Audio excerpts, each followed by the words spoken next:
All right, we'll give it a couple seconds, and then we'll wait for everyone to come back. Yeah, I don't know what's happened. This is the exact same time I think it happened the last time when we went live last week, if I'm not mistaken. Yeah, it's very strange. I'm not going to get upset about it. It is what it is, you know? It is what it is.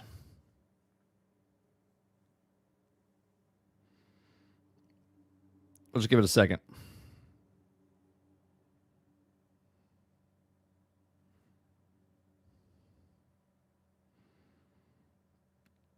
Let's see here.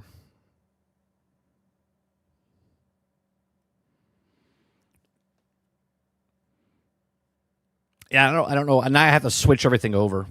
So give me a second, because now I've lost chat. Because I have to refresh.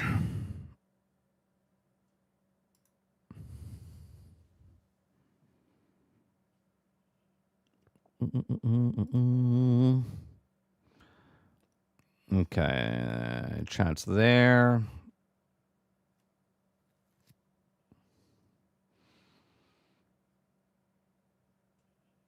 Okay, I missed. I think all turn, you had a, I think it was 24 months. 24 months. It literally deleted off my thing. 24 months. Thank you very much for the support. I don't know what you said. Let me see if I can see it. Let's see. 25 months. 25 months, and still don't know what I'm doing here. I don't know either, but I appreciate you. And then somebody else did one as well, and I can't see it. Someone let me know who the other person was that resubmitted or re-upped their subscription for membership. Who was that? Was it Aku? Was it Aku?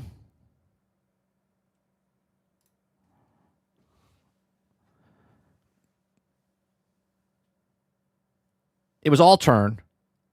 It was me, 34 months. Kuda Papa, thank you very much for the 34 months. I appreciate that. Yeah, my whole stream went completely down, so I appreciate it very much. And then Big Mo. Big Mo comes in. Game Pass had a great year this year, and will be the next year. Can't wait. Hashtag you play, I play. And then we have BPG1 for 7 months. Who's that? 7 months. You were awesome. Thank you very much for that. Who's BPG1? What was your name before? What was your name before? Because obviously 7 months. Why is it, chat, that I can't find my own stream? How is that possible? How is that possible? There we go.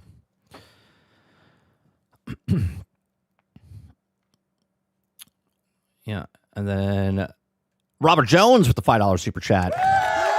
Thank you very much for the $5 super chat. He says F. Appreciate you. For some reason, my chat is not refreshing. Good old YouTube.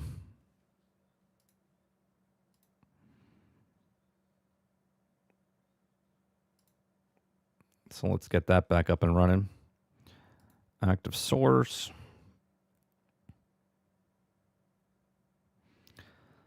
We're just gonna roll with the punches, chat. There we go. Twitch is back up. All right. Water Bear says, stop breaking stuff. He says, stop breaking the streams. I can't blame you on this time. Didn't mention anything. Big 3 names. Yeah, I don't know what it was. I don't know what it was. Eclipse says, screw YouTube, trying to silence the man. Thank you very much for the $20 super chat. Appreciate you very much. Mr. Luke, what's going on? Good old live stream problems. Gotta love it. Gotta love it. Eclipse, thank you very much. Appreciate you. I don't know what's going on. It is what it is. You know what I mean? Thank God it ended at the end of the story, though. You know what I mean? It wasn't like in the middle of the story and then it started. It was like all done with that story.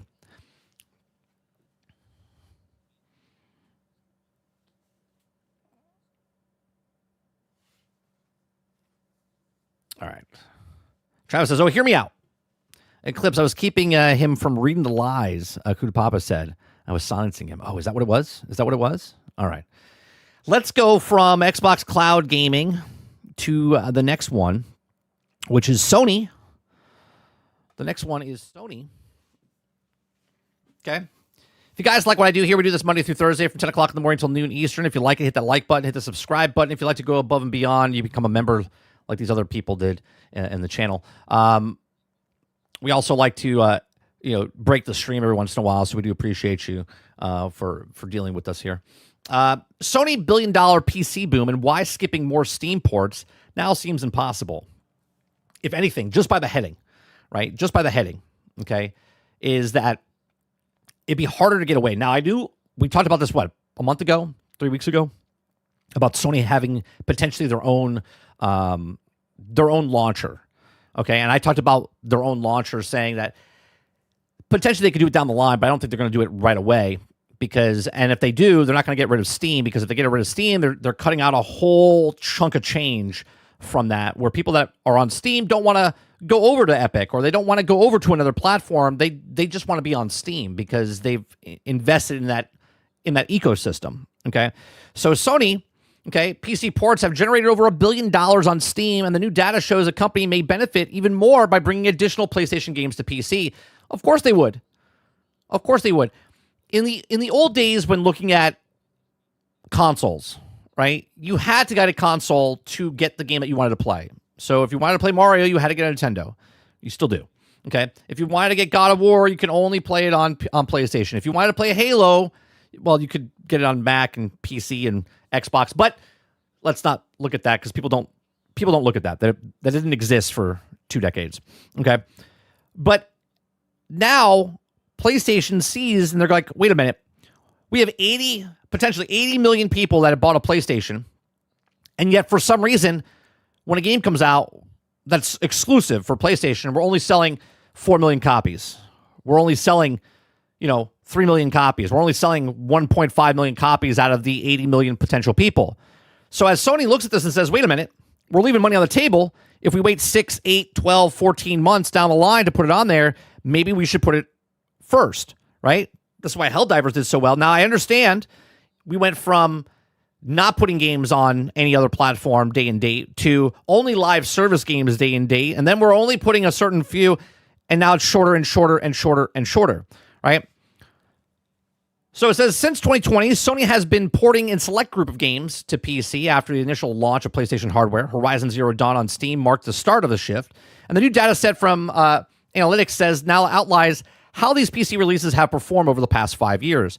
Over that period, PlayStation titles on Steam have accumulated 43 million sales, combined revenue reaching $1.5 billion before Valve takes its cut. Now, Sony ultimately keeps around $1.2 billion. That's a lot of money. That is a lot of money to not put it on PC, okay, which highlights how successful this strategy has become. Steam is now a reliable part of Sony's wider revenue plan and has now distributed sales of its own console hardware, okay? The top PlayStation Studio Steam games by copies sold. Look at that. Helldivers 2, 12.7 million copies. What's going on, Drummond? Okay, 12.7 million. Remember the conversations we had when we said that more than half? I remember being on Reforge's podcast on Fridays that we used to do, okay? And I said that more than 50%. And I remember people on that channel were like, how does he know that PC's got more players than actual PlayStation? Hoo-hoo-ha. And I was like, they didn't sell 12.7 million copies, okay, on PlayStation. They didn't sell that many on PlayStation. It was like 60 to 40% or something like that. It was a shit ton more, right? So here you go, right? 12.7 million copies of Helldivers, 4.5 million of Horizon Zero Dawn, 4.2 of God of War, 3.4 of Days Gone, 2.7 on Spider-Man. Okay, that's a lot of games. That's a lot of games. That's a lot of people that would have not bought Helldivers 2. Okay, because let's just say it wasn't on PC at all. Okay, let's say it wasn't on PC at all. Do you think 12.7 million people would have went over to PlayStation and bought it over there? I don't think so. I don't think so. So unsurprisingly, Helldivers 2 leads PlayStation Steam sales by 12.7 million copies and more than $400 million in revenue. Horizon Zero Dawn follows with 4.5 million copies, which still surprises me, as I think it's the weakest PlayStation franchise. God of War comes in next at 4.2 million sold, followed by Days Gone 3.4 and Spider-Man Remastered at 2.7. These figures come directly from the analytics, which is also often reports accurate sales data before companies publish official numbers. Its data set shows that Helldivers 2 has sold more than double the copies on Steam compared to PlayStation 5. Looks like crazy Mike wasn't crazy after all. Okay. That's amazing. Believes the delay of PC release might contribute to the decline. What do you mean might be contributive to the decline? Shorter gaps between PlayStation and Steam launches could help maintain audience. Of course it would. Why is the company, why are people so against this? Okay? It doesn't affect you in any way, shape, or form where you choose to play your game. All games will be on day and date on all platforms. Okay? Right? Across all the platforms. If you want to play the game on Nintendo Switch, or you want to play it on Steam, or you want to play it on PlayStation, or you want to play it on Xbox, or you want to play on GeForce Now, you as a customer should be able to choose where you want to play the game. We do not live in the old days where you have to buy a box. Okay? People want flying cars and robots, but you're like, I'm not going to get a thing unless it's on a plastic box. Okay? It believes the delay of PC release might contribute to the decline. Shorter gaps between PlayStation and Steam launches could help maintain audience excitement and improve performance on PC. Poor PC ports likely play a role. To Spider-Man 2 is widely described as Sony's worst PC port so far, and performance issues on launch are always concerned for PC players depend on the stable optimization. Well, that's because there's so many graphic cards. There's so many graphic cards, so when they do a performance thing, okay, when they do a performance thing, they're trying to do it. Remember, I've always said this. You have to make it for the lowest common denominator, which is the weakest thing. Okay? For the weakest thing. Okay? So you have to, is it just popping up now for the $5? Appreciate that. Or is that another $5? No, that's the same $5, right? From Just Enough? I think it is. Right? So you have to constantly make it for the lowest common denominator, for the lowest performance. And if it's optimized for the lowest performance, then it would be better for the higher performance as well. But that's not what they're doing, right? That's not what they're doing. They're trying to do for the higher end stuff instead of the lower end stuff.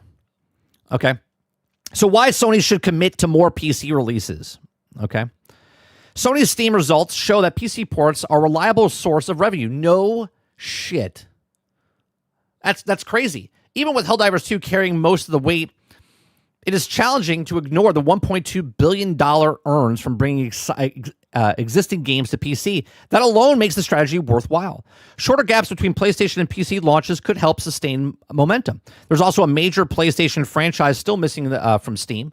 Ratchet & Clank Collection, Gravity Rush, Infamous, and the original Uncharted trilogy.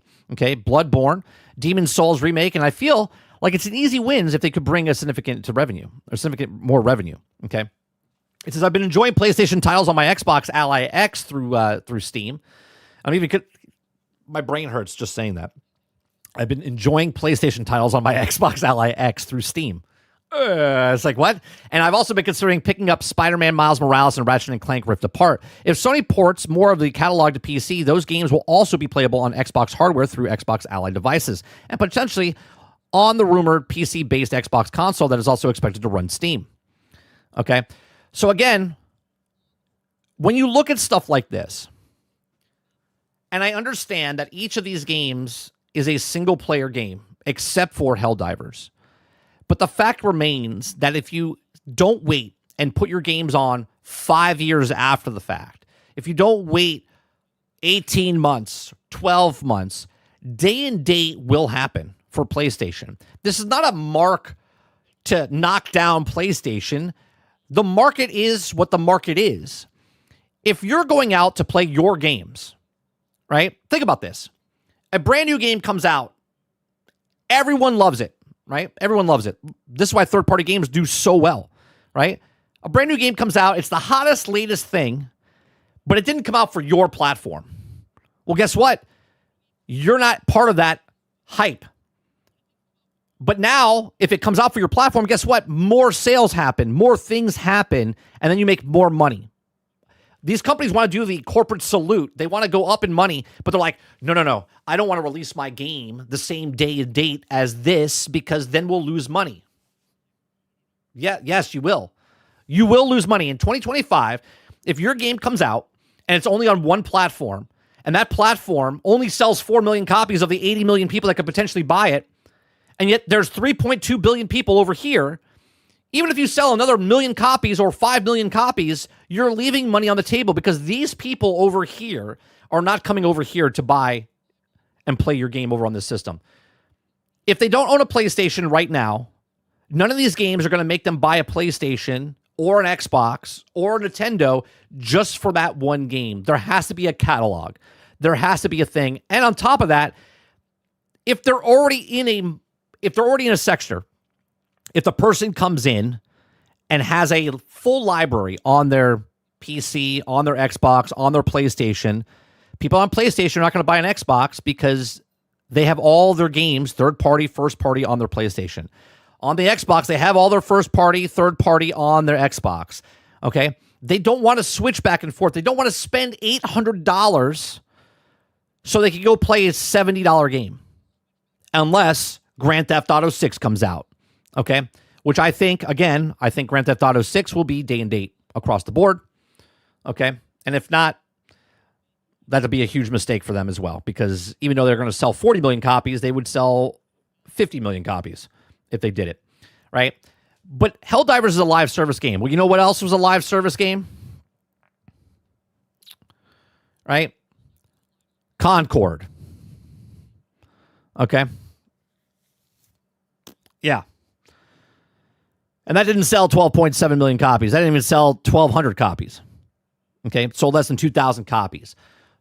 So, would it behoove PlayStation and Sony to put their games day and date across the board? Yes. Now, I'm not saying they should put it on Xbox. All I'm saying is they should put it on PC day and date because it would be smarter for them because they would make more money. More people would buy their games.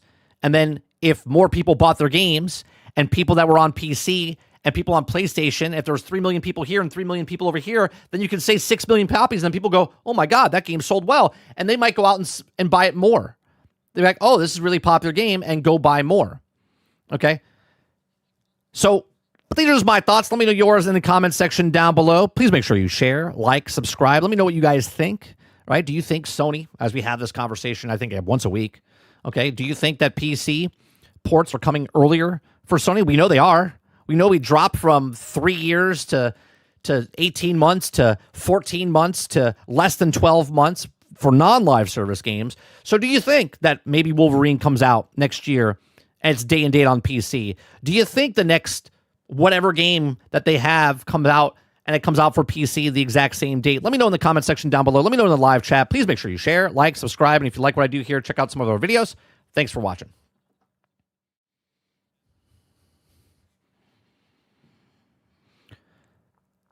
Ray says, my 1070 Ti got 1440 medium settings at 60 frames on the Stellar Blade demo, the most optimized game this year. Rogue says, I mean, think about keep the price at 50 to 60 and they release most games day and date everywhere. They don't have to price them so high. Right. They would actually sell more and then they could put that money back into the next development of whatever the next game is, Roic. Right? First, they have to get the control of the pricing. I know this has nothing to do with video games, but did you guys hear what the price was for the show Andor and for the Acolyte and all the stuff that was happening for Disney that they were making the shows? Did you guys hear the pricing of this? They came out and said that the Acolyte only cost them $180 million or whatever it was, and it really cost them like $400 million. They said that Andor cost them $280 million, but actually cost them almost close to $700 million. Have you guys heard this? Right? Their prices are so freaking high. I heard stupidly canceled The Mandalorian. They didn't cancel The Mandalorian.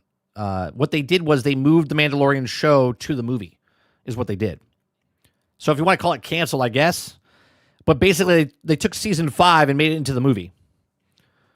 Right? Because they're losing money on their shows. I don't think Travis changed his name, Ray. I think YouTube changed everybody's name. Right? So basically, what's happening is the budgets are exploding in film, in television, in video games, and they lie about their numbers. They lie about their numbers. They lie about their taxes. They lie about the stuff because they don't want you to know, okay? They don't want you to know about the stuff because it makes them look bad. Because it does. It does make them look bad. And know what makes it look worse? When they lie. When they lie about the actual thing that they're actually doing. Okay? It's freaking ridiculous. When you tell us that it only costs $280 million, but it actually cost you 3 times that because you have to file taxes and the taxes have to be shown and the paperwork has to be seen. It's ridiculous. Absolutely ridiculous.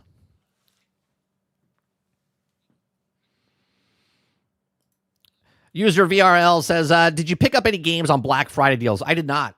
Actually, that's not true. That is not true.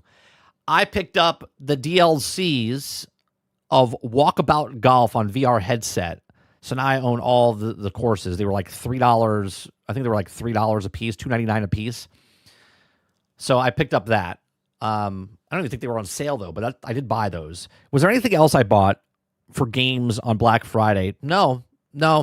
I didn't buy any games because I'm playing games that I still have. Like I'm playing Arc Raiders. I'm playing Marvel Rivals. I'm playing Roadcraft still. I went back to Roadcraft. I've been playing Fortnite with my son. The Simpsons got me back into it, and now the new season just happened. Or the new chapter started. Well, new season and chapter, I guess. So that's been rekindled myself, like back in that game. So I haven't really bought a game this Black Friday. I was thinking about picking up Space Marines 2, but then I didn't because I was like, I don't have time. We might even go back to Fallout 76 because they have a new update coming out tomorrow, right? And then Helldivers has an update tomorrow with the new War Bond and whatnot. So no, I didn't pick up anything for Black Friday.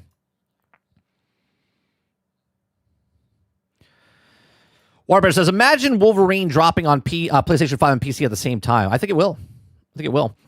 Water also says, where Win Meets is a perfect example. It dropped only on PlayStation 5 and PC, and look at the success. That's a free-to-play game, though, right? It's a free-to-play game.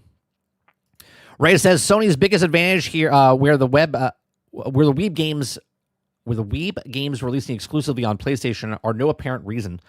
Now, those Weeb games releases day one everywhere. Just skipping Xbox from time to time.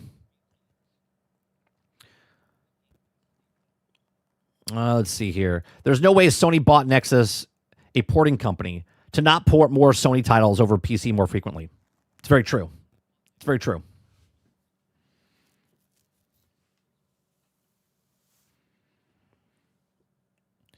Let's see. I'm surprised Disney is willing to lose that much money. I heard a thing, Altern. I don't know if it's true.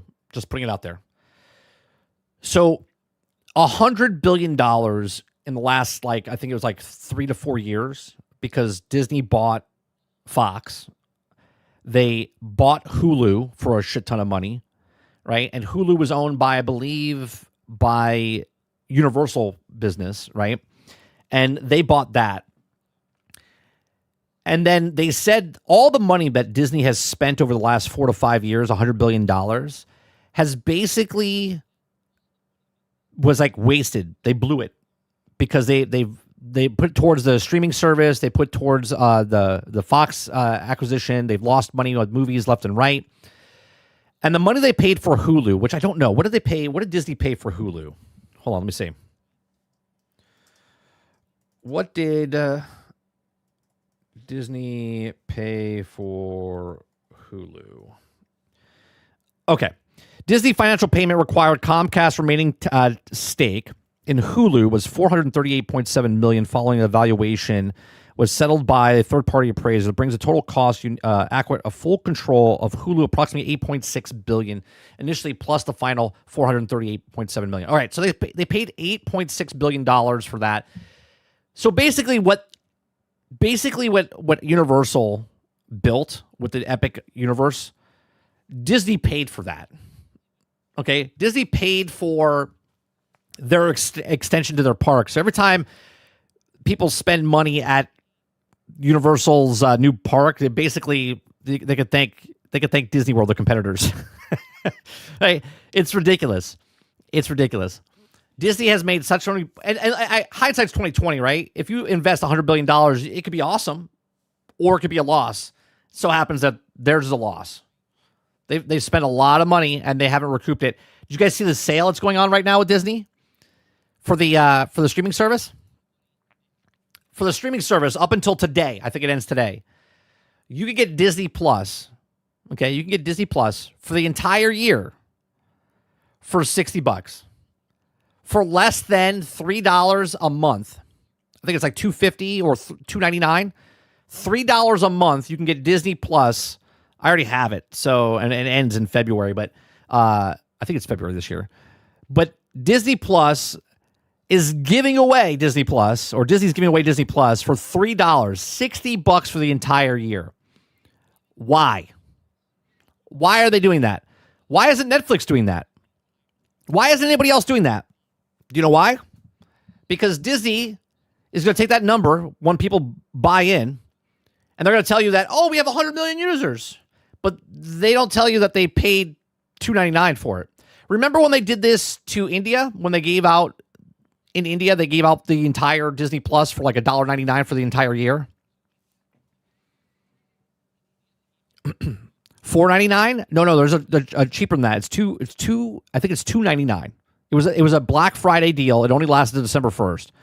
It's the ad one, Water. It's the ad one. It's not the higher tier one. It's the ad version one. Disney is struggling right now. They're struggling, at least on the streaming side.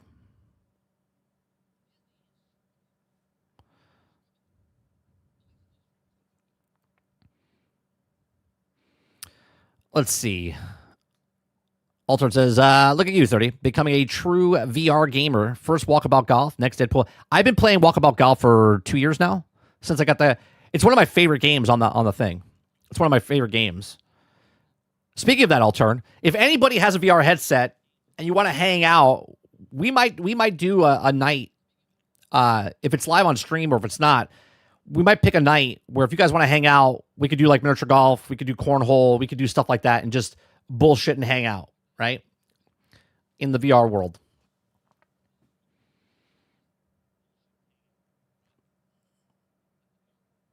Barber says 1313 was made into Outlaws. It's kind of what has the same vibe to it. Unfortunately, Outlaws came out broke, buggy, and unfinished. Unfortunately, Outlaws is a good game, but it was broke, buggy, and unfinished. And I'm sure it's a much better game now. But too little, too late. Roic says Disney has so many eggs in so many different baskets. They can lose that much money once and not blink an eye, since the others make up for it. I don't want to say they can't not blink an eye. They're in trouble. They're in trouble, and they've cut a lot of people's jobs at the parks. They need to get their prices down. Movies are way too expensive. Even movies that they haven't spent a lot of money on are bombing. Okay, so what was that Freakier Friday that came out? That was like on a shoestring budget, and yet they still didn't make money off of it. They've done a lot of harm to their brand for Disney. But at the same time, Zootopia came out. Zootopia is Disney, right? Right? Zootopia is Disney. That came out at the box office, made $500 million. It's the fourth largest movie, right? The fourth largest movie opening ever. So they have their wins. And again, we know about the movie industry where you have 10 movies come out, 7 are going to lose you money, 3 are going to make money, and 1's going to be a blockbuster. Well, Disney has another one in the back burner with Avatar. That's going to make up for all the bombs that didn't happen earlier in the year.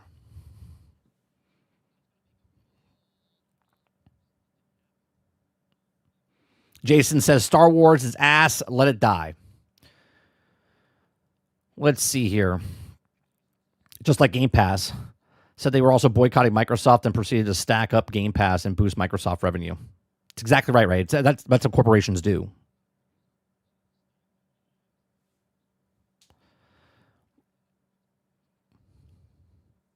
Well, let's see. Sarge says they're hemorrhaging money. Yeah. Kyle says, yeah, it's Disney. This is what they replaced Bug's Life Ride at Animal Kingdom. Both came out this month. They know what they're doing. Right now, they're also making money in the parks. Nothing else that's making money from them. The parks are also hurting a little bit, Jesse. I just went to...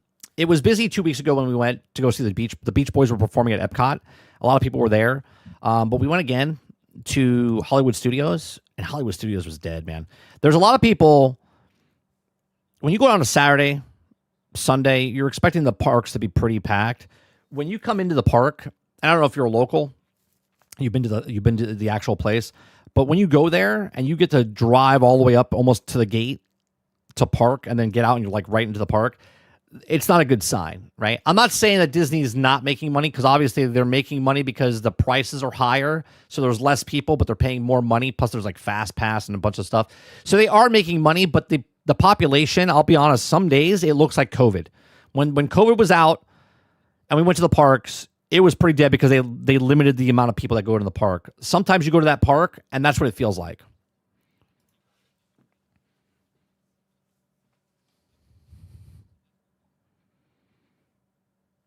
I really hope the PlayStation Plus deal was real. Travis is $26.99 on Steam, and we won't pay for online. Oh, is there a deal going on right now for PlayStation Plus? Kyle says there's so much construction going on at the park. They got scared for Epic Universe too late. These projects should have been going on for years, not to mention that the projects take away too long. Well, there's a whole bunch of stuff that goes into that, Kylo. If they didn't open their mouth up a couple years ago, they would still be under... was it called Shady Creek or something like that? Their building thing where they didn't have to. Now, because they opened their mouth, and now they have to basically Reedy Creek. I forget what the place is called. But anyway, now they have to go through where everyone else goes through.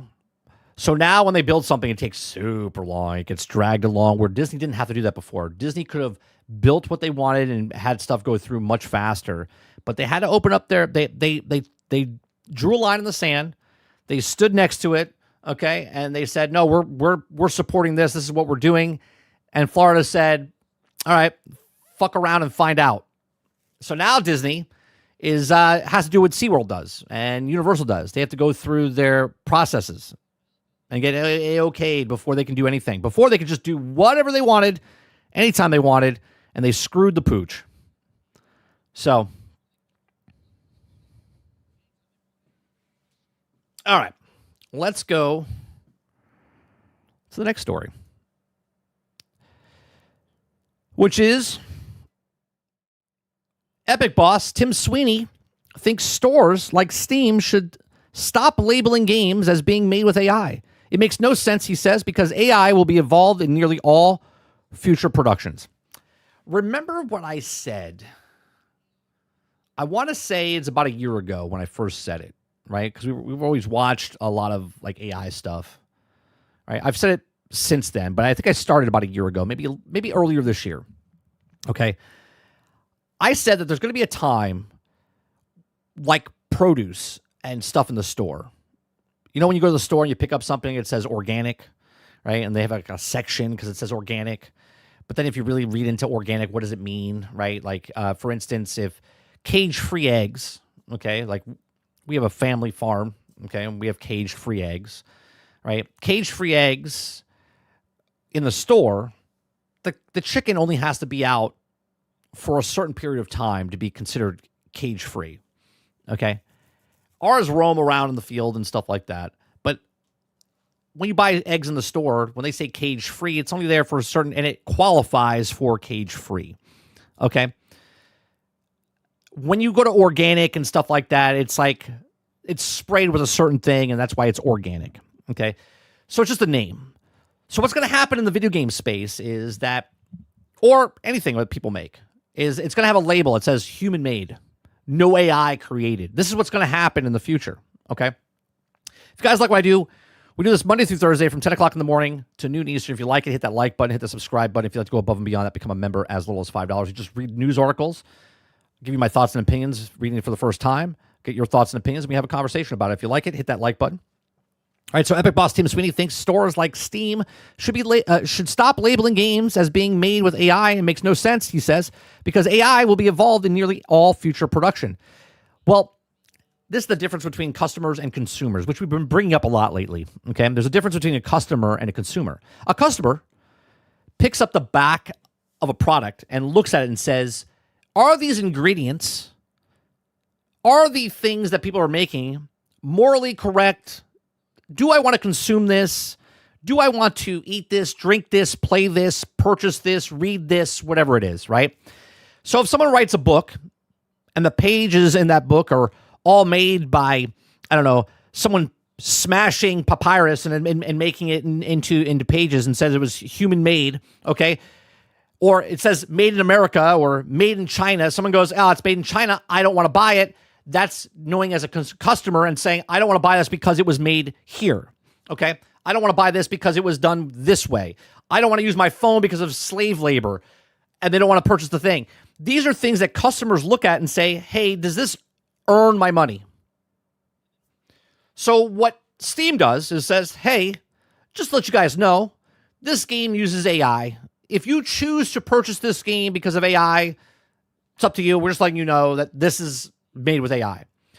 The way Tim Sweeney, I haven't even read the article yet, is looking at saying, we don't want that label because people are looking at AI as a shun it. Like, they're like, oh, well, it means it's bad and all games are going to be made with AI. Well, great. As a customer, not a consumer, I want to know what's in the product. Okay.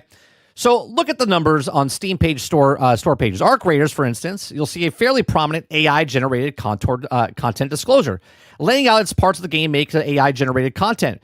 Go to Epic Game Store, however, and you'll see nothing of that sort.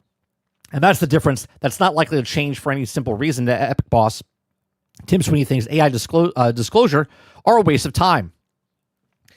And that is the crux of why people don't like Steam. Steam is a good product. It's a good product because it tells you, the customer, what's on the store page. Here, we'll take stuff back. This is for you. Here's some sales. Here's the thing. We respect you, right? This is exactly why Steam succeeds. This is why last week or 2 weeks ago, people were talking about how Steam's a monopoly, which is not a monopoly, okay? Because they do good things. They do good things, but people don't want to compete with that. They don't want to make a better product. They want to bitch about how they're doing stuff, and they want to lower their expectations and lower what they're making to make their product better. You see how that works? They got to shit talk this company because this company is doing their better, and they don't want to raise their bar. They want to lower their bar to their standards. Okay? So it says the AI tag is irrelevant. Okay, the art exhibits of authorship disclosure and also digital content licensing marketplace where buyers need to understand the right situation. Sweeney wrote, or agree with the user who called the Steam and other digital storefronts to eliminate the Gen AI labeling. It makes no sense for game stores where AI will be involved nearly in all future productions. I look at the back of a bottle of ingredients. Let's say I'm on a diet. I look at it and say, I don't want to consume this because it's too much sugar, too much fat, too much carbs, whatever it is. As a customer, I look at that and say, nah, as much as I want this, I don't want it because, right? If that label wasn't there, you would just buy it. You would just consume. You would be a consumer, okay? You wouldn't care what's in the actual product. You would just buy it. And there's a bunch of people that do that. They just pick up the thing. They go, I like the brand. I like the label. I like the way it looks. And they put it in their cart and they shop and they go, okay? But there's a bunch of people that also look at it and go, I don't like this because it uses this. Thanks for letting me know. I don't want to purchase this, okay? That's not scummy.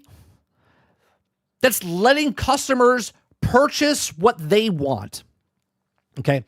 Matt Workman says Steam and all digital marketplaces need to drop the made with AI label. It doesn't matter anymore. It does matter. It might not matter for you, Matt. but it 100% matters. Okay? Just like the people that don't want to buy a DEI game. And the person made a form on Steam that said, these games have DEI in it. They were made by Sweet Baby Inc. And they said, I don't want to buy a game that has Sweet Baby Inc. on it. So I'm not going to purchase it, right? As a customer, I have the right to buy or not buy something that I don't agree with. If it has AI in it, regardless if you think AI is good or bad, you have a choice. But knowing the choice, knowing that it's in the game, you get to decide if you want to buy it or not. That's not a bad thing. Don't let idiots like this tell you otherwise, okay? Yes, the billionaire is telling you that no, AI shouldn't be on here. He says, I agree, the AI tag is irrelevant. Art exhibits are authorship, disclosure, and digital content licensing marketplaces where buyers need to understand the right situation. It makes no sense for the game stores, where AI will be evolved in nearly all future production. This isn't the first time Sweeney has expressed support for generative AI. Earlier this month, for instance, he waded into the debate over ARC Raiders using generative AI, or AI-generated voices for fantasy about games with infinite context sensitivity, personally reflecting dialogue based on the turn by human voice actors. And who's probably not wrong that it's also coming years, more and more game companies will take advantage of generative AI in some extent. Okay? His comments about the right situation alludes to one of the biggest worries about generative AI, that it steals and reuses the actual creative work without acknowledging and paying for the other people who created it in the first place. Sweeney is well aware of that issue because it's something that the voice concerns about in the past. And I'm pretty confident he knows full well that those legalities are also still being settled in major media companies fight preserve little slices of the pie. The presence of the potentially infringing content of the Gen AI games allow justify existence of AI labeling as far as I'm concerned. He says, but I think the bigger question amidst of all of this right now is quite simple. What purpose would eliminating the label serve? There are plenty of game companies who don't use generative AI. And hopefully that will remain the case, and even if they use it, expands overall. And all significant portions of the gamers obviously care. Just look at the blowout every time the presence of generative AI in a game or image comes to light.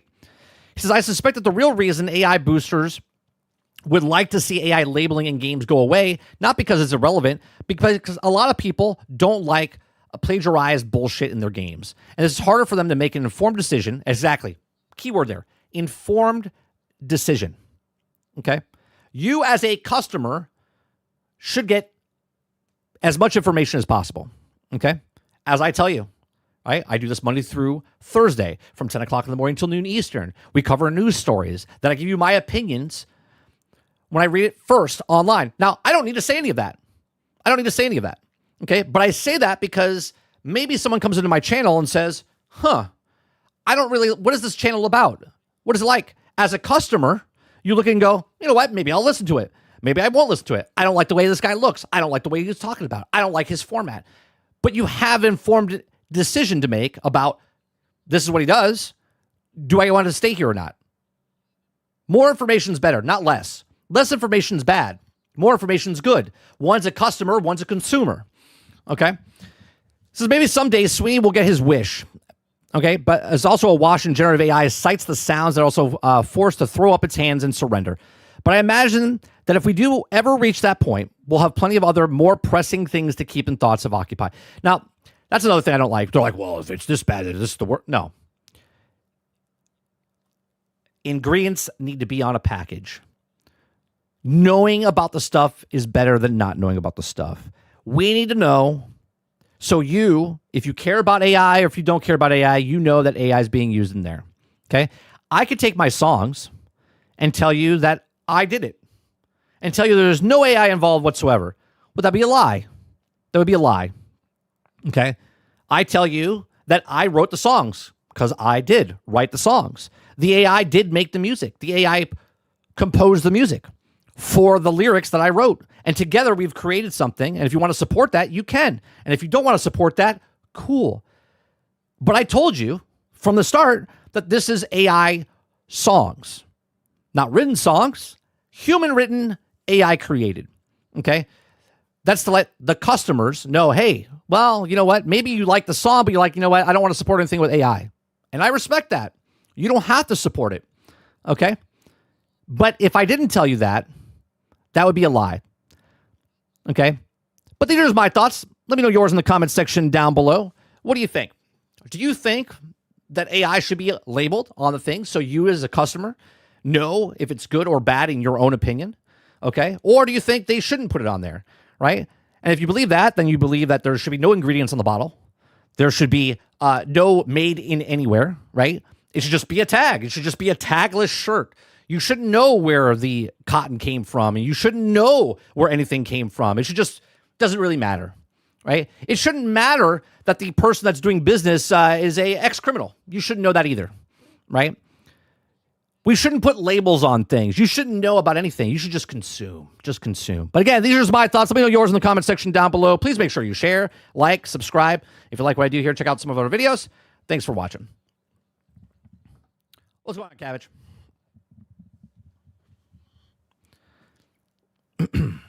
I think it's stupid that Tim Sweeney thinks that, oh, well, you shouldn't put it on there because they're all going to be AI. That's interesting. Why? Because you're not going to have a bunch of people doing stuff? It should be AI. Look, AI, right? AI, is it bad? It can be. Is it good? It can be. Okay, if one person is making a video game by himself and they use AI to help and it makes a game, let's say like a game like Clear Obscure, okay, where one guy or 5 people are making a game, it's much bigger than they could think of, and you're like, oh my God, this is amazing, okay? Well, that would be okay. And if you choose to support that one developer because they use AI to make a better game, this is the same conversation that happens that we talked about for film. Everyone's like, oh, well, AI is not going to take over film. It already has. It already has, right? So when you talk about is the AI better or worse than a human? You could have a human doing on something. It could be a piece of shit. You could have a piece of shit human make something with AI and it's 10,000 times better. Okay? Are you entertained by that piece of AI?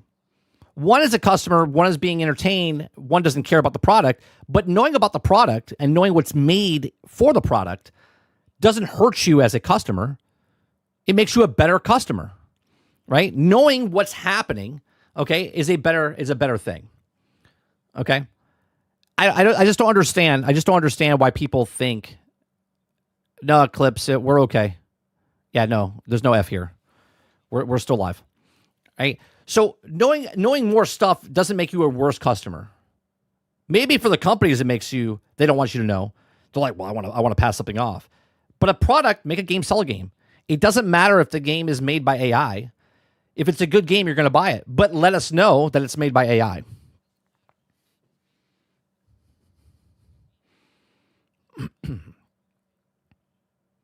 Let's see here.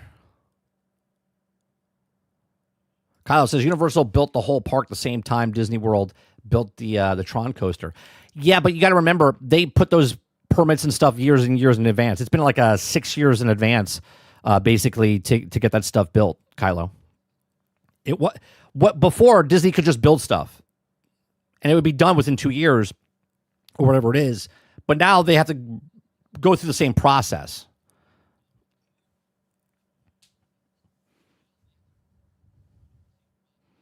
Roic says, I mean, look at the original Halloween movie. It cost about $300,000 to make, which is around $10 million today. That movie today is that low to make. Let's see what else you guys are saying. Yeah, as a customer, we don't deserve the right to know what we're buying or anything. Yeah, it's so weird. Jason says, don't ask questions, just consume product. That's right.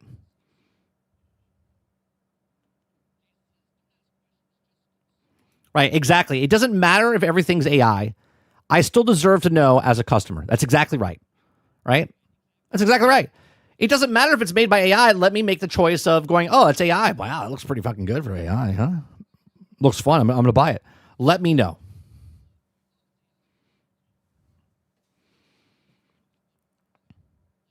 Kraken says, Epic Boss should be more worried about improving the Epic launcher instead of worrying about what Steam is doing.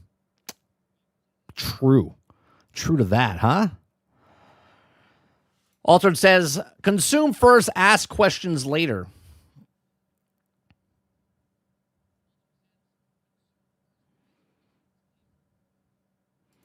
Soon AI will just make a film with AI voice. Yeah, no, they're already doing that, Cabbage. They are already doing that. Oh, did you guys see? Not that it's made by AI. The Helldivers fan film. Have you guys seen this? It's about 50 minutes long, 51 minutes long. Go check it out. It's fantastic. 15 months made by people in their spare time on weekdays after work and weekends.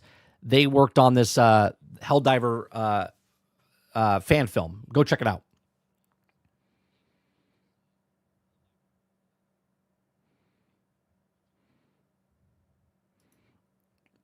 Travis says, some games you can tell are great from 5 seconds of playing it. This one's such a game. This one is such a game.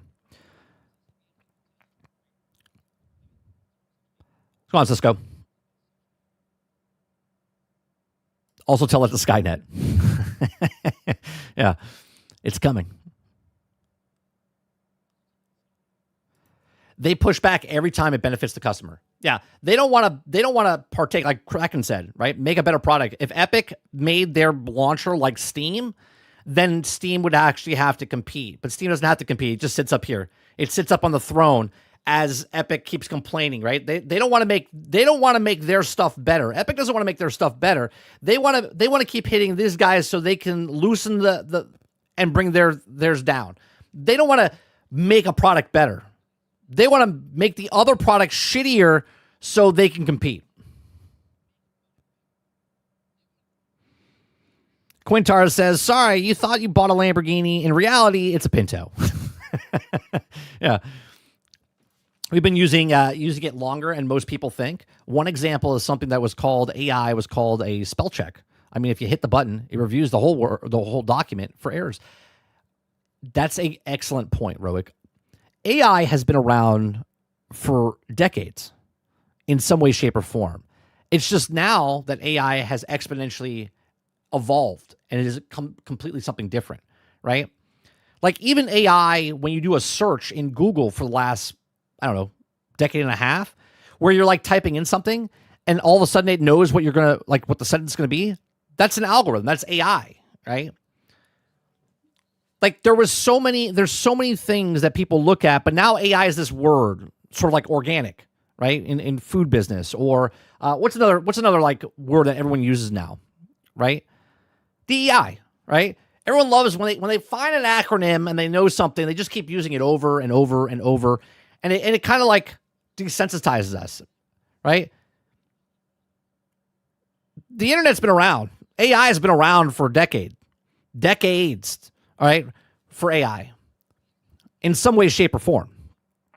Now it's making papers. Now it's making movies. Now it's making pictures. Now the masses are starting to look up and go, oh yeah. Eclipse says, yeah, I watched it. It's awesome. Yeah, it's a good story. Good storytelling. They've done a really good job with it.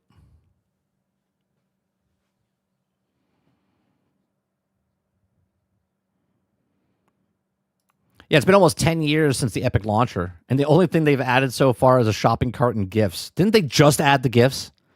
Altern? Robert Jones says, or Just Enough says, the food companies absolutely hate the ingredients list, and they still manage to lie about it. What's in it? 100%. 100%. Believe me, they don't want to put that stuff in there.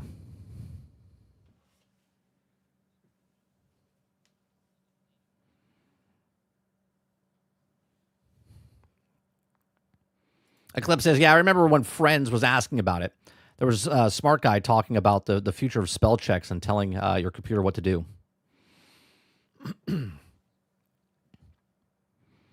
Cabbage, if you don't, oh, actually, they would. No, there's no ads. There should be no ads if you're watching over on YouTube. I know you like Twitch, but if you don't like Twitch because of the ads, there's no ads over except for preload on YouTube. Helldiver fan film is better than anything that Disney's released in the last 5 years. Yeah, it's good. It's good. Altern says, hey, yeah, they just added them. Makes things even worse if you think the big picture. White Hockey says it's been 10 years, but they also giving away tons of games. Sure, they've added over $1 billion worth of stuff, White Hockey, but at the same time, that's the only way they can try to compete, by giving away stuff. They're not making a better product. They're trying to win you over by giving you free shit, right? Instead of actually being a good friend, right? I just keep giving you stuff, right? I just keep giving you stuff. I don't want to be actually a better friend. I'm just going to give you free shit so you think I'm a good friend, right? Epic Game Store giving you stuff, but they don't actually make the store better. You go there because they get the free stuff, so you log in, grab the free game, and then go play on Steam. And then when you have enough time, then you go back and play the free games.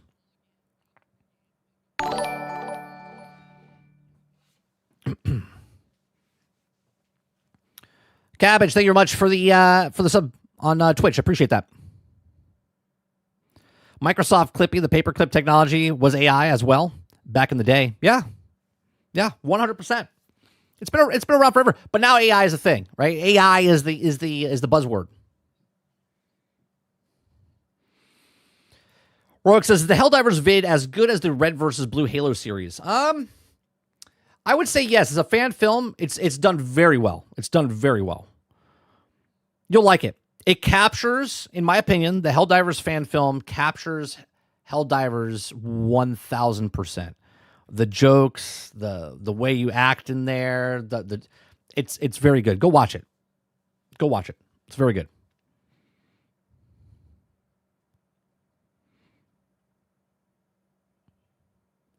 Coward says it's more for you than the ad removal, but just so you know, I appreciate it. Why would they make it better? That would mean that they also would have to put in effort. That's correct. They don't want to make it better. I mean, they're like, let's just slowly throw the stuff in. We'll give them gifts now. Yeah, when did the Epic launcher start? It's been around for 8 years?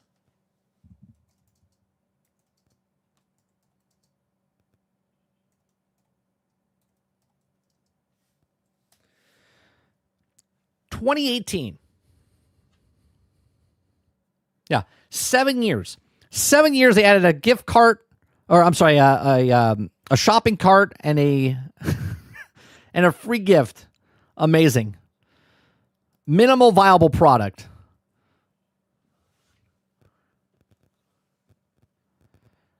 Cabbage says, yeah, I started playing Return of Moria. Oh, I haven't. We've been playing that again on Mondays, but I didn't buy the DLC. You're saying the new DLC is good? Is it really good? I don't want to buy the DLC yet until I'm done with the actual game.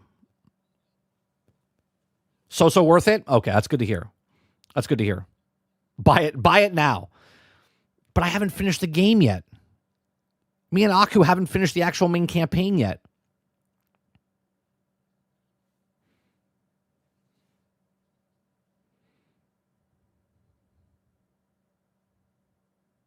Kylo says, hey, those free gifts come in clutch around Christmas time. The games are pretty decent.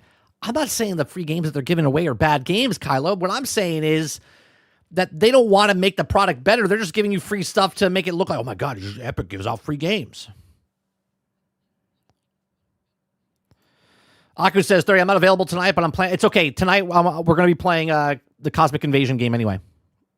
Anybody who wants to play Cosmic Invasion tonight over on our other channel, 30 and Still Gaming, we're going to be playing that. Anybody, first come, first serve, anybody that wants to play the game with us tonight, Cosmic Invasion over on 30 and Still Gaming. All right, what else we got here? We got that one. Uh-oh. Uh-oh.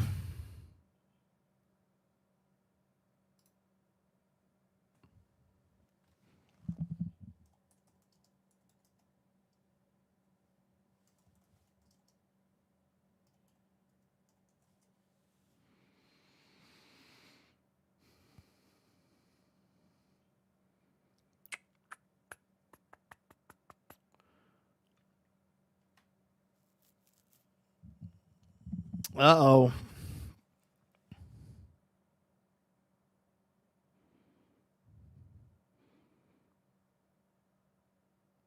don't know what's happening. Oh, are we back? I think we might be back. I think we're back over on Twitch.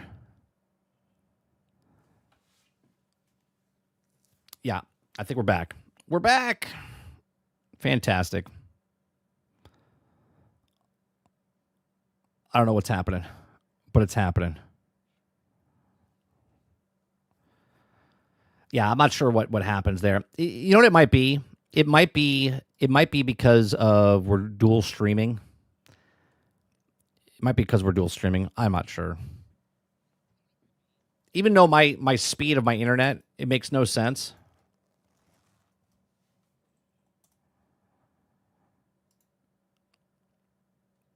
I shouldn't have problems. Right? I shouldn't have problems. I'm getting 443 megabits download. I shouldn't be having problems. And I'm having 22 upload. Talking smack about the industry, maybe.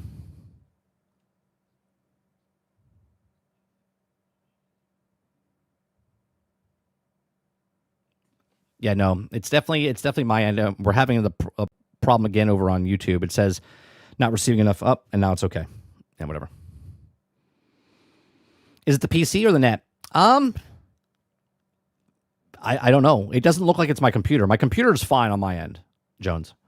The computer's fine on my end. I don't know what's happening. All of a sudden, I just noticed a big blip.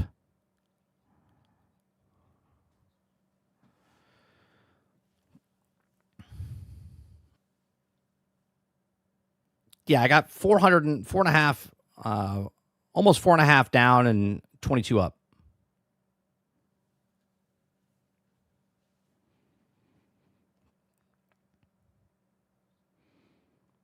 Cabbage says, have you seen anything on it? Anything on what, Cabbage? What are you asking? I'm sorry. Oh, you're talking about the of Moria. I know there's NPCs and stuff in there. I don't know much of anything else about the DLC. I know you like go outside and there's like on the mountain and there's like little villages or whatever. I saw like a small 5-minute video of like what was happening for the DLC, but I don't know much about it.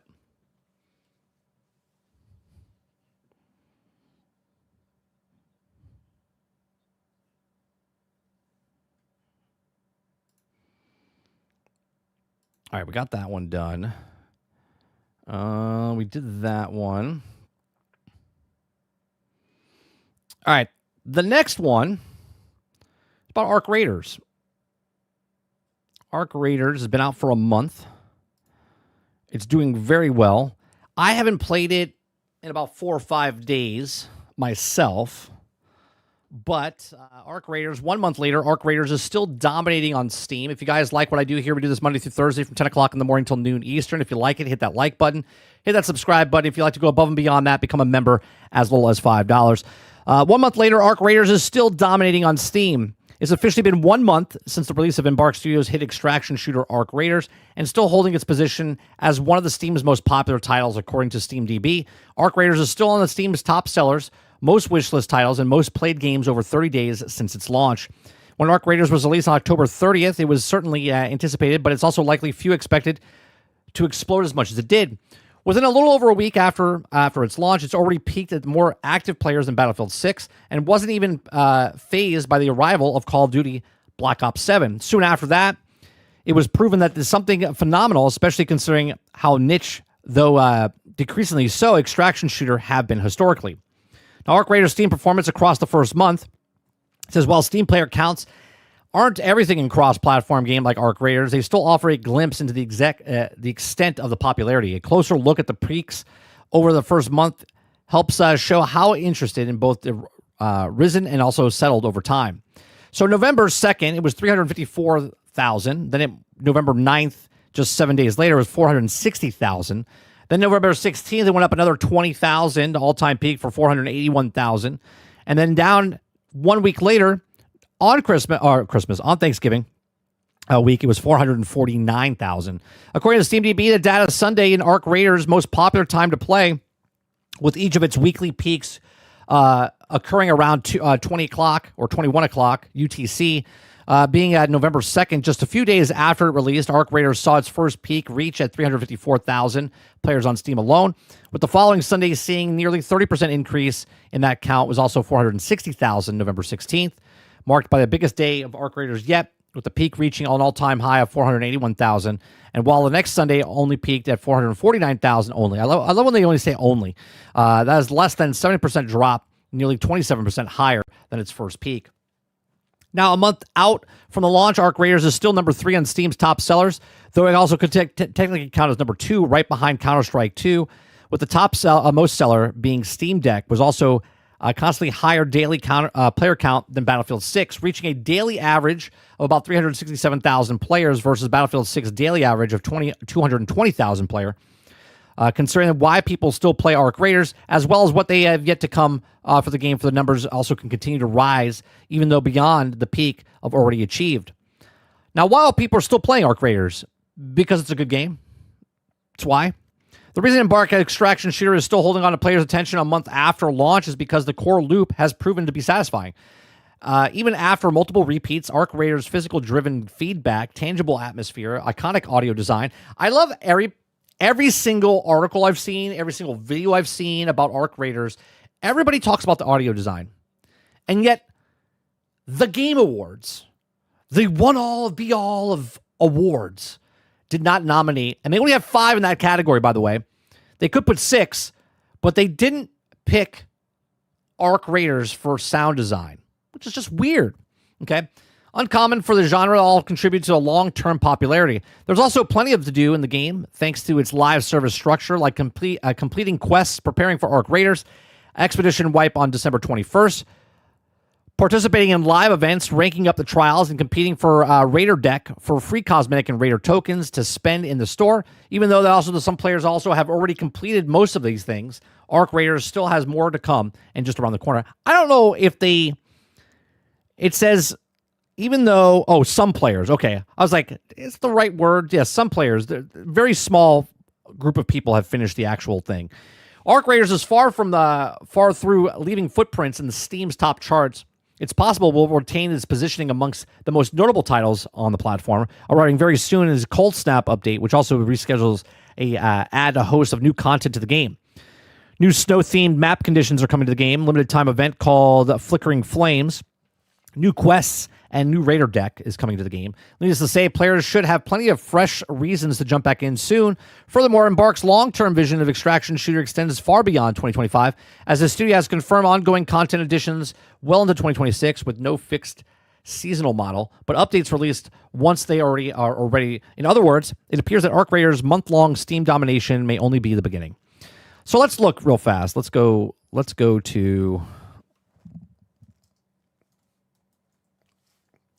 at Arc Raiders chart here real fast, shall we? It's at 221,000. Now, obviously, if you look at the peak, this has gone up. And every peak, as the video said, it's pretty consistent. Now, this is a month, right? This is 1 month. Let's look at the 1 month stats here, okay? This is the 1 month stats. Now, I want to put in comparison, let's go back to Battlefield 6 Steam charts. Now, I know a lot of people love Battlefield. Okay, first of all, I want you to look at this, right? 88%, over 200,000 reviews. Here you go, over 200,000 reviews, 276,000 reviews, 69%. I know a lot of people want to believe that Battlefield's back. Okay, but guess what? Battlefield is not back. Okay. Battlefield 6, let's go 1 month. Yeah. It's not looking good. Okay, now if we go back to the max, and we go back from the first month, which is October 10th, to just before the RedSec, this is 2 weeks, it dropped to almost what it is at now. Okay. It dropped, then RedSec came out, and then RedSec was like a speed bump, right? It hit the speed bump, and then it dropped off as fast as possible. And now it's back lower than it was before. Now, I'm not saying because you like Battlefield 6 that you're a terrible person or anything like that. What I'm saying is that Battlefield 6 did exactly what it was supposed to do. They didn't make a game, sell a game. They made you a promise that the game will be finished in 18 months. Okay? They disguised it with a whole bunch of other stuff inside this game. You feel like the game is what you would like a Battlefield 6 game, but you're also comparing it to the last Battlefield game, which is 2042. which when that came out, it was broke, buggy, and unfinished. And this came out that was not complete, but it was still broke, buggy, and unfinished. And they try to disguise it. Now, when you look at Arc Raiders, now there's nothing to compare it to. You can compare it to other extraction shooters. You can compare it to other things. But Arc Raiders is a good game. And the reason that numbers are going up or staying the same is because they made a game and they sold a game. Okay? The reason that Battlefield 6 is dropping is because everyone here was like, yes, Battlefield 6 is back, baby. But they're comparing it to 2042, which, well, let's go look at it, shall we? Let's look at Battlefield. Let's look at Battlefield 2042. Okay. Let's go look at Battlefield 2042. Yeah. Hey, this is Battlefield 2042. 105,000, by the way. 107 by its peak, which I know it didn't come out the same time. Okay?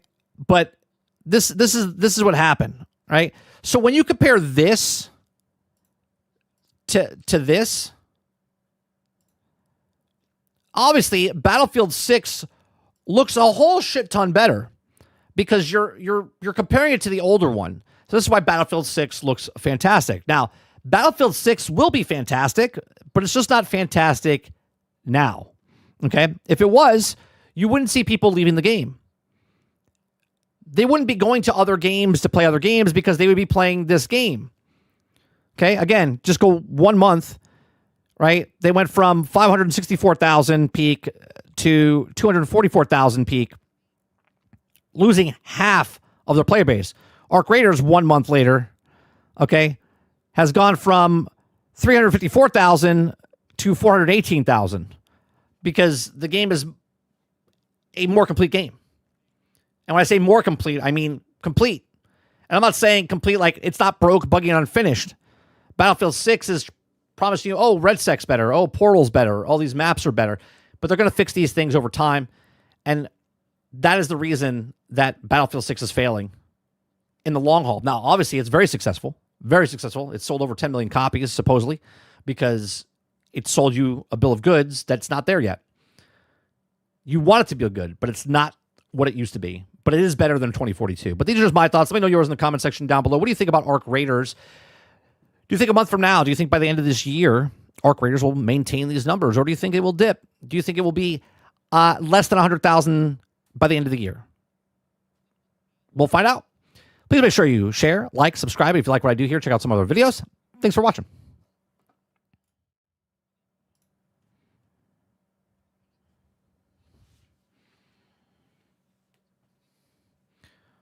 Compared to 2042, this game is Jesus. That's exactly right, right?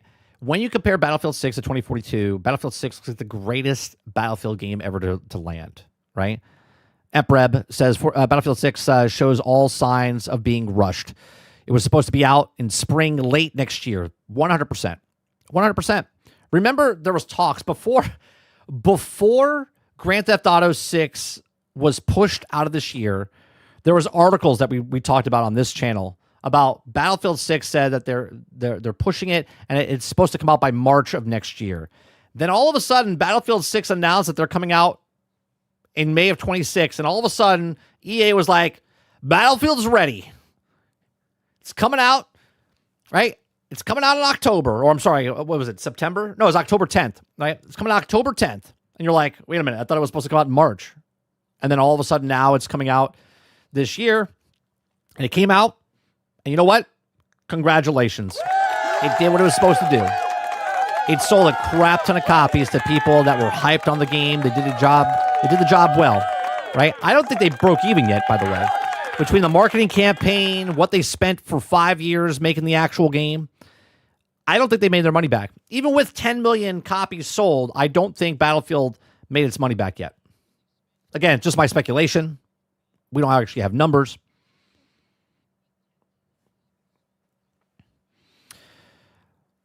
Just Enough says, as a launch title, I think it has the least amount of bugs in a long time. Yeah, but you can say the same thing with Starfield. Starfield had the least amount of bugs from a Bethesda game in a very long time.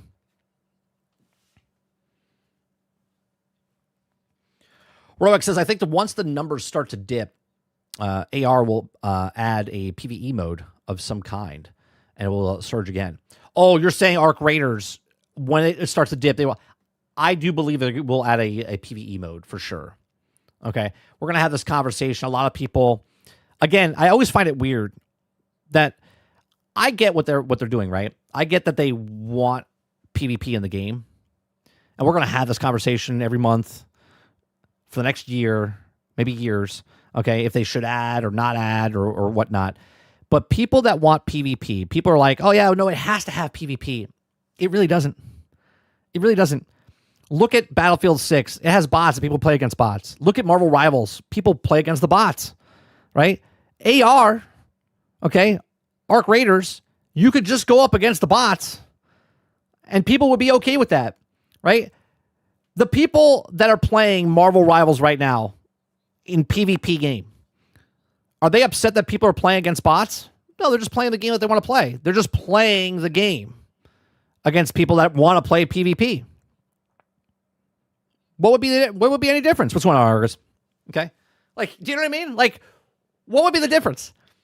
People that are playing Marvel Rivals right now in PvP, are they upset because they added a bot mode? Because that's PvE, right? That's people versus bots, and no one's complaining. So if it happened to Arc Raiders, are people that are PvPers would be like, oh, it's the end of the game? No, you're still going to go up against people that want a PvP. And then the people that are in PvE would just be PvE. It wouldn't ruin the game. You would know if you're playing PvP in a PvP server that the people in PvP server are okay PvPing.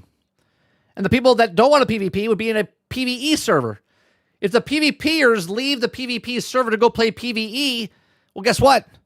That means they didn't really want to play PvP. You see what I'm saying? Every time I say PvP, you have to take a drink. Everyone would be sloshed right now.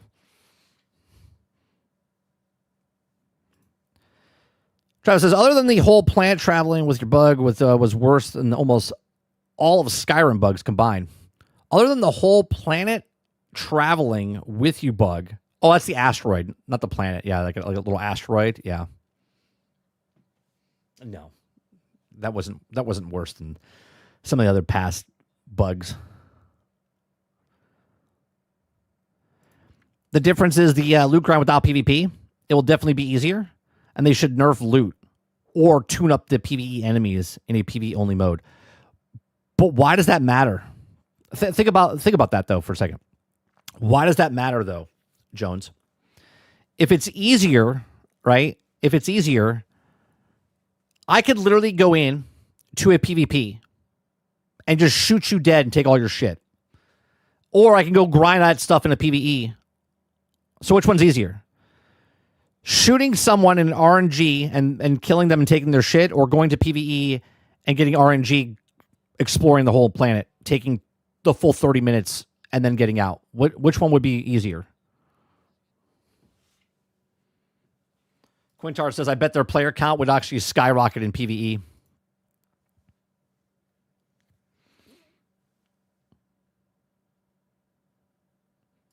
Travis says, freaking DC Universe Online had separate servers for PvP and PvE, and they could do it, and it's 11 years old. Yeah. Hey, people are just sad because they're like, if they make a PvE, then I won't have anyone to kill. But yet they would go do it themselves. Because the PvPers can gear up easy and bring all the good stuff back to PvP. But if that's the meta, then that's the meta. Which just proves that they want PvE. Do you see what I'm saying? This is the same conversation we always have with putting a difficulty scale in something, right? The people that don't want easy, medium, or hard don't want it there because they know that they would go down from hard to easy just so they could beat the game.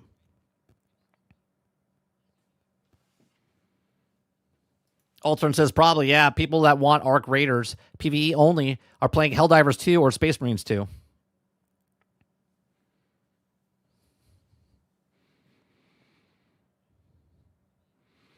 The spice of Arc is PvP and PvE. I think what I'm saying is, in my opinion, because there's only 18 people, I think it's 18 people, right? I think it's 18 people. Because there's only 6 groups of 3 on the map. Okay, and then you kill them, and then they move on to the next. The next group comes in halfway through the match or whatever. Or if you're solo, there's 16 people or 18 people on the map. Regardless if it's PvP or PvE, we're not talking about a fully fledged, full on 1,000-player server. You know what I mean? Do you know what I mean? So if you're a PvPer, you would never notice a lower player base because there's only 18 people on the map at all times. It'll always seem like it's full, regardless if it's PvP or PvE.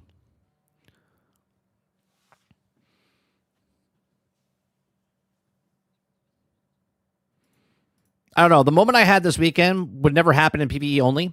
It was one of the most epic things I've ever experienced in a video game, and I would not have gotten it. But you understand, Eclipse, if you want to play PvP, you can still, they're not taking it away from you. You would still have that experience. They're not taking away PvP. You get to choose if you want to play PvP or PvE. Do you understand? The reason I bought the game is that moment that we had when I played solo for the first time and met the guy in the building, and then we went to go kill the Rocketeer, and then we had other groups of people, and we barely got out. Like, that moment sold it for me. I was like, I get what this game, I like what this game is. I agree, but it doesn't make the game worse if I get to choose if I want to play PvE or PvP, is what I'm saying. You can still have those moments.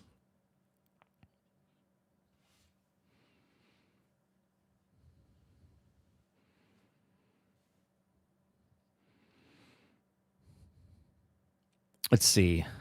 I think shooting bots in Battlefield is way different from doing it in Extraction just because of the loot grind aspect. Yeah, but you're getting materials to make the loot, right? Like, for instance, I don't ever, like right now in Arc Raiders, I can search for the gear or I can purchase the certain things that I want to use in the game. Now, of course, I can't buy the Bobcat or whatnot. Okay, but I can get enough guns in the game if I want to go in and fight somebody, and I still have a better chance. I don't need to get the one-all be-all guns to do it. It's not a looter shooter as like a Destiny or something like that. You know what game doesn't need PvP? Dune Awakening. 6 months later, and they still don't know how to balance PvP and PvE content on that game. I mean, they did their job. They sold a shit ton of games, 7 million, 10 million copies. And then it was PvP, and it died. But people play the PvE up until the end game, and then the end game was not end game. That's why people left.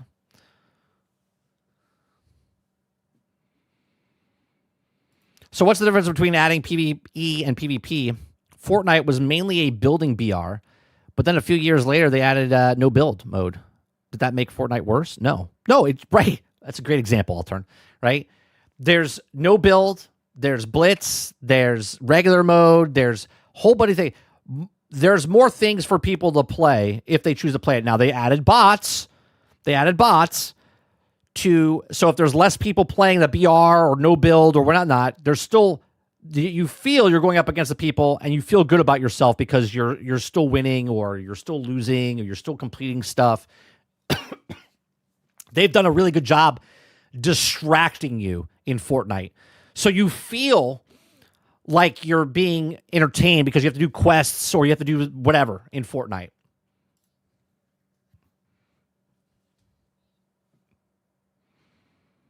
Denying the easy option is what makes the game better. Denying. If they're not going PvE because they said it makes the game boring. Well, here's the thing about stuff, right? There's the vision of the artist, and then there's the customers that play the actual thing. Okay? The thing that the people want and what they get are two different things. And here's my example for that. Fallout 76 was supposed to be a PvP battleground type of thing. It was supposed to be nonstop PvP. And Fallout 76 is here 7 years later, and that game is nothing like it was supposed to be when it launched, regardless of the bugs and broken or whatever. What I'm saying here is that game has turned into what the players wanted it to turn into, not what the devs wanted to turn into. The devs had to turn that game into what the customers wanted because the customers are what customers want. If you want the customers to keep buying stuff and doing stuff, then that's what it is. Okay? Marvel Rivals. The reason they added a PvE mode is because the customers liked the game. And the customers told them that they would play the game more if there was PvE into there. So then they had to add a PvE mode. Okay? Dark Souls. Right? They said that you should make it easier. And they said, no, we're not going to make it easier. And so what they did was they made Elden Ring. And Elden Ring made it where more people can come in. If you want help, it's still hard, but they made it easier for you because you can add people to it. They listened to the customers. They made it where people can come in and help you. Okay? Where it's easier. It feels good to go around and explore where you don't have to go against bosses, and they make it open world. They listen to the customers. They're like, oh, right? So Arc Raiders down the road will make a PvE. That's not what I feel. They will do it because that is what the customers wanted. I would say half of the people that are playing this game right now, if there's 10 million people playing, 4 to 5 million people would play more if it was just PvE. So if you're leaving money on the table, okay, they're not going to do it. They're going to be like, hey, you know what? Maybe we should put a PvE mode in here. And the people that want to play PvP are still going to play PvP. They're still going to have the experiences that they want, like here. And the people that want to play PvE are going to play PvE. Right? The choices are not going to make the game worse. Again, it's not 1,000 people on a server. It's 18 people per server. I mean, I get that, but I was solo and teamed up with like 5 different people. And then all of a sudden, a rando started ranting on us and almost killed us all. Totally understand that. And you would still have that experience, that people that wanted to play PvP. Here's the other example. What about if you're on the other end of that, Eclipse, where you were coming in, you just wanted to play the game. Of course, you know there's PvP involved. You're about to get out, and the experience that you had was they shat on you and you didn't get anything out. You'd be like, this fucking sucks, and I don't want to play the game. Right? Even though you're playing the game because you enjoy the game, but you have a moment the opposite. You had an awesome moment. What about if someone else had the shittiest moment possible? Right? You would still get the experience you have, and they can still get the experience they want.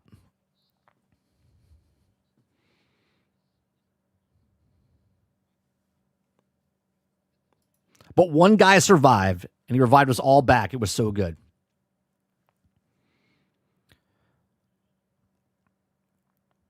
Let's see. If they added something like raid or new map with PvE only, I think that's fine. But if it's just taking one of the maps and just disabling PvP, it doesn't sound good to me. But why? If you have an option to pick this or that, it doesn't sound like a good time, so you wouldn't pick this. You would pick that. Right? See, this is where I'm confused about. This is what I'm confused about. You're saying if they add a PvE mode, you would hate it, but you would play it, but not like it. I'm confused. Because if there was a PvE mode and a PvP mode, you would still pick the PvP mode because you would like that mode.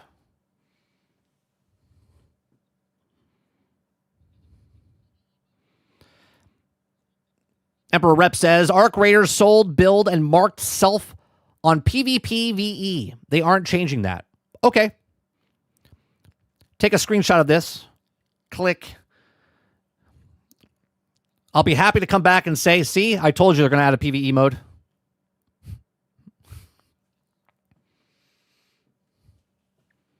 They're never going to do it until they do.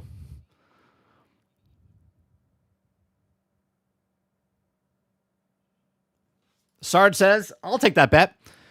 They will make a PvE only server even though they said it was boring. 100% they will. 100%.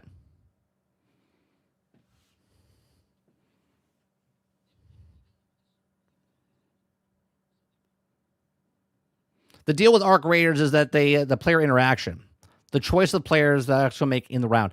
you understand there's other people that don't interact with people at all, right? You understand that? There's also people that just interact with friendly people and then they don't ever fight each other at all. You understand that as well, right?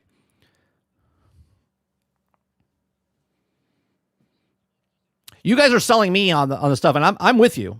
I'm with the PvP VE thing. I'm just not against them adding a PvE mode because there's a whole group of people that would play that, and they would play more, if not longer, if they could do that. And as a business making money selling skins, you would make a PvE mode because the people that want to play longer are PvEers.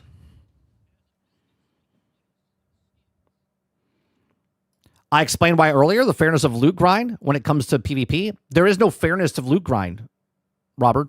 It's random as you go around searching for stuff. Time is time. Time is time. If I start here on the map and run across the map to get to this thing, to search this, to maybe get this thing, is the same as you running across the map and getting killed by a PvPer or getting killed by an Arc. If I run across the map and get killed by another Arc, maybe they add more things to the map. Maybe they make the drop late. Whatever it is, time is time. The map is a 30-minute map. You're running across the map. You might be there 10 minutes. You might be there 20 minutes. You might be there for the whole 30 minutes. You have no idea what loot's going to drop in any of the things that you open. There's no difference. The difference is of the experience that the person that's playing goes, oh, you know what? I didn't waste 20 minutes of my time. And if that person wants to go in, right? Hear me out now. If that person that played PvE was a non-PvPer that played PvE and then decides to go into PvP, but now they're more geared up and they want to go up against other people, there's no difference. Because what about at the end of the season when no one resets? Nobody resets.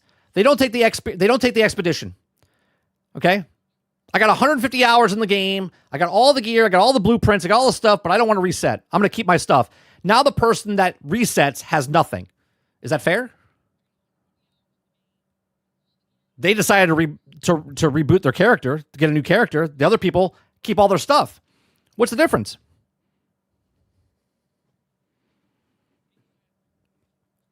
Looting the map without harm of PvP is much easier. But who cares? Who cares? Time is time. 10 minutes is 10 minutes. If you want to play PvP, you play PvP.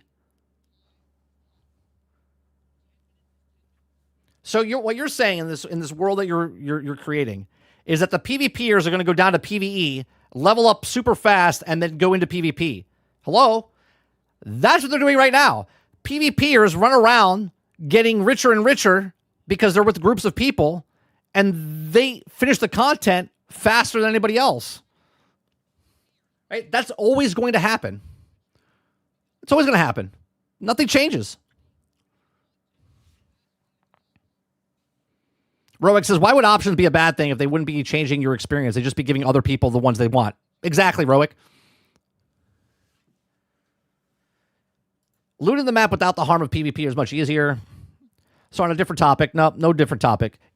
Gatekeepers, that's who cares 30, nobody else. I just don't understand. If I could choose to pick this or that, you're upset because we can pick that.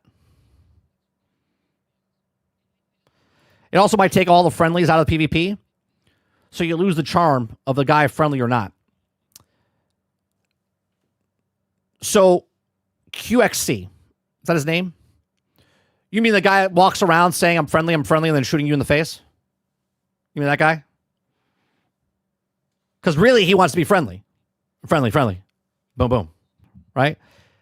I totally get that the charm of the game is that someone could backstab you or not.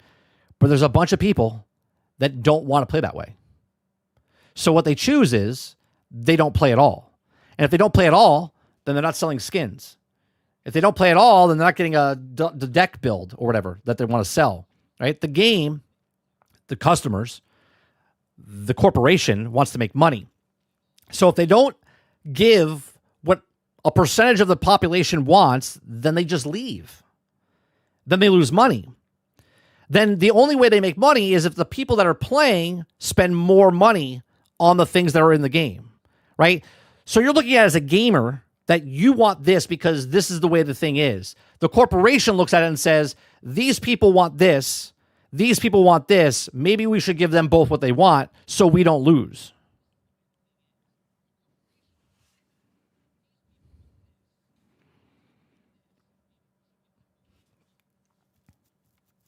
Spite of resources of the game design for another mode.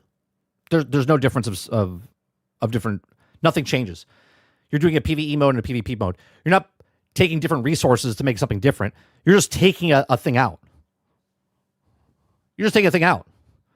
They're not splitting the developers up in time. It's the same thing. You're just shutting off PvP.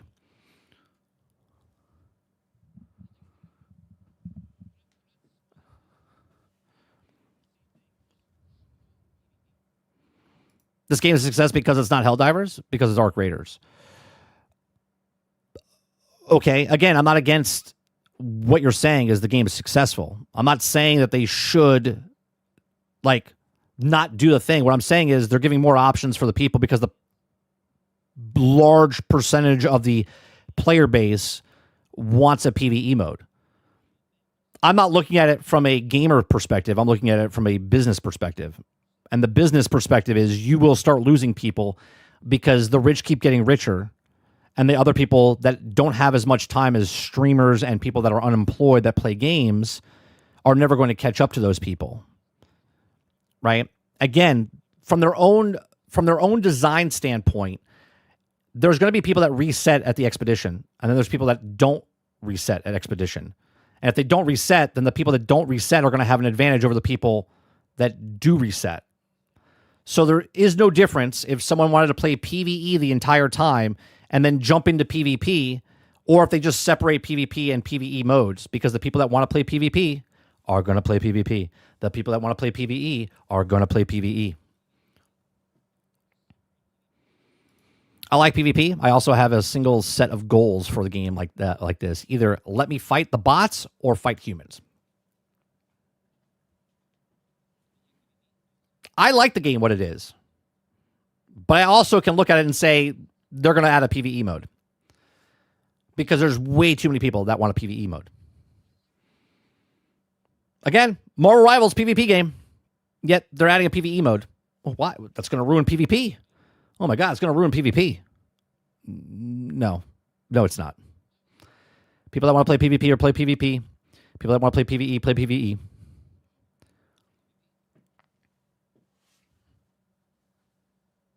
That's like saying people that role play in Grand Theft Auto Online ruin it for people that don't want to play online with Grand Theft Auto role play.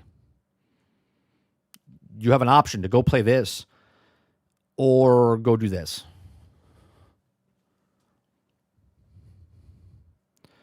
I'm saying, a business perspective, they already decided PvP is determined that already. I don't know if you know this, but when a business starts, they have a vision. And it does this, and then it does this, and then it does this, and then things change. A business is not a one-all, be-all. A business changes and adapts over time based on the feedback and what consumers and customers ask for, right? Like a donut shop could start with donuts, but then someone's like, hey, you should add burgers. And then someone goes, we're going to add burgers. They're like, no, it's predetermined already. We're only selling donuts.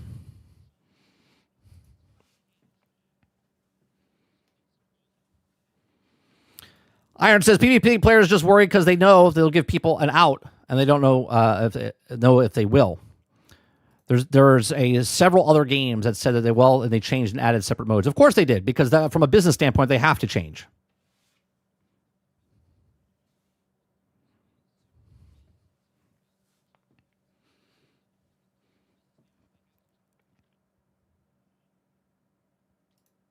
Everything is set in stone until it isn't. Nothing is set in stone.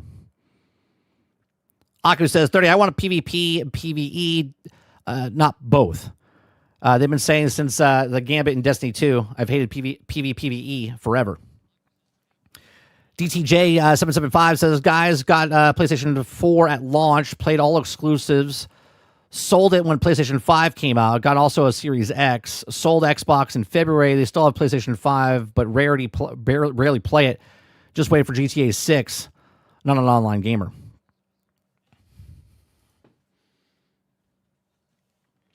All right, what time is it? 12:13. Holy shit. Past that time. I'm not sure if I'm going to do a afternoon stream with Mr. Luke. I might have to go finish up the drywall that I'm doing for my shed. So give me like 15 minutes or so, and then I'll text in our Discord to let you know if I'm going to go live this afternoon. If I don't go live this afternoon, we will be live tonight at 8 p.m. Eastern for Cosmic Invasion. We're going to be doing Cosmic Invasion tonight, 8 p.m. Eastern, over on 30 and Still Gaming. So make sure you go over to that channel, hit the like button, hit the subscribe button over there. Roic says money talks. When they start losing money, they'll tune will change quick. Yeah, 100% Roic. Right? I never say never. I never say never. We have a conversation about if they're going to add PvP. None of us know the actual answer. I believe there will be a PvE, just like everything else has changed for all the other games, just because that's what makes the world go around, right? Like the money makes the world go around. So if companies want to make money, they would need to, change with the times. Anyone getting the Steam Machine? We don't know the price yet. I think a lot of people, I don't want to speak for everybody in chat, but a lot of people are holding off to see what the price is. The price hasn't been official yet. So I don't think a lot of people know. I think $6.99, to me, $6.99 is too expensive. If it's $4.99, I think it's a day one buy. But if it's not a day one buy, or if it's $6.99, that's a toss up. You know what I mean? For a lot of people. They give you out a PvE mode that is a boss arena that doesn't give the loot if you want to keep these balances. Our missions based like the strikes of Destiny. You could do something like that. I'm sure they'll do something. With Half-Life 3 at launch would be insane. I mean, now we're just fantasizing, right? Now we're fantasizing about the price and a game that we don't know if it's coming out. I think they will add some sort of PvE only mode. I believe so too. That at the end of the day, look, I'm not saying they have to add a PvE mode. I would be okay if they don't add a PvE mode. But the conversation is, I think they will add a PvE mode because there's such a large group of people that want the PvE mode. So as a business, it would be smart if they added one. That's what I'm saying. Right? I'm not saying this because I want a PvE mode. I like what the game is. I don't think if they put a PvE mode, it takes anything away from the game mode that I want to play. Right? Having those experiences where people can double cross you or backstab you or you get murdered at the very last second, it's fantastic. I like it. Hence why I'm playing the game. Hence why I have 60 hours in the game.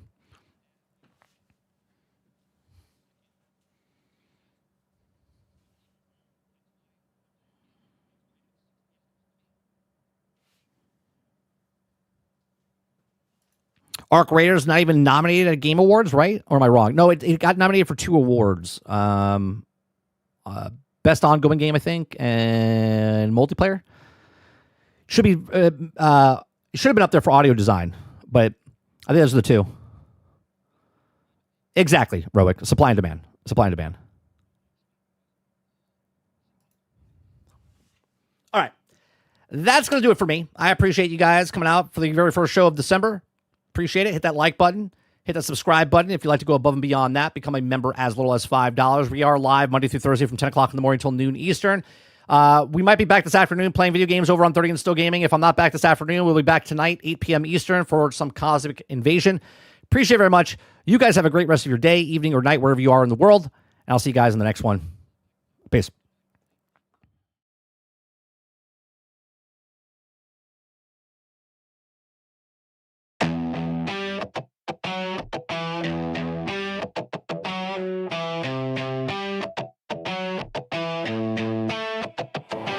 I remember the nights, the red dot sights, heartbeat racing in the flashing lights. Back in the days it was fight or die. Now it's all skins just to look fly. No more teamwork, just solo cues. Every match feels deja vu. We had grit, we had soul. Now it's battle passes with no control. We used to drop in with purpose. Now now it's all surface. No heart in the fight, just noise in the furnace. They chase trends, forgot the roots, lost the boots, now it's flashy suits.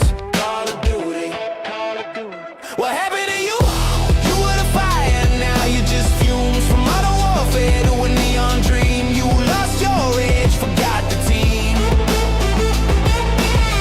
We used to fight for something real, now it's all about that highlight reel. Oh, Call of Duty, you lost your call.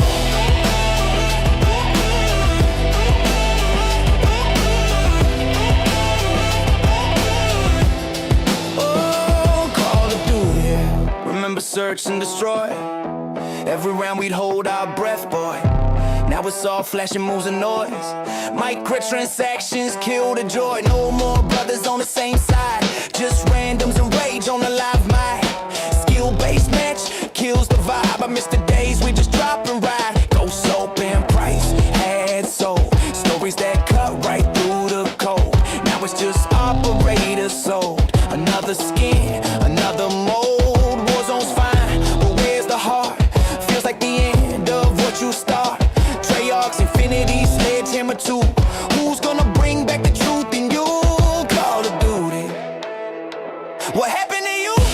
You were the fire, now you just fumes. From modern warfare to a neon dream. You lost your edge, forgot the team. We used to fight for something real, now it's all about that highlight reel. Oh, Call of Duty, you lost your call.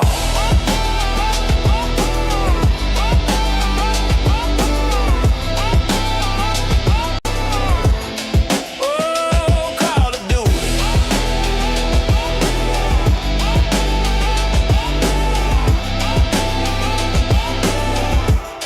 Oh, Call of Duty. I'll still drop in, I'll still reload, but it ain't the same road, we know. The legends fade, the heart's gone small. Call of Duty, you lost it all.